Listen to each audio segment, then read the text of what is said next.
κράτησα εδώ. Γι' αυτό λέω να φύγω, μωράκι μου, να πάω σε ένα εξωτικό νησί, μακριά από το άγχος της πόλης. Εσύ δεν έχεις να κάνεις τίποτα άλλο παρά να μάθεις αυτό το σκοπό. Όλα τα άλλα άστα σε μένα.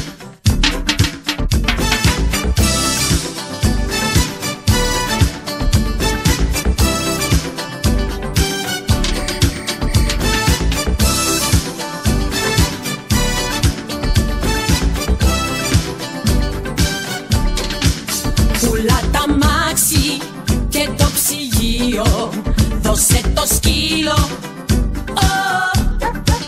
κλείσε το σπίτι και το γραφείο, ξεχνά τα όλα. Έχω μαρκάρει στο χάρτη καιρό ένα νησί πονηρό. Πάμε για τρέλες στις Σεϊχέλες, πάμε για τρέλες, πάμε για τρέλες στις Σεϊχέλες, πάμε για τρέλες.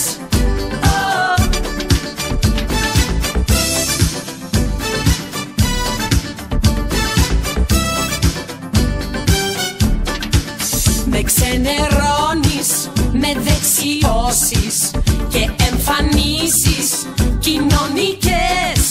Όλο με μπλέκεις σε συγκεντρώσεις και συζητήσεις πολιτικές.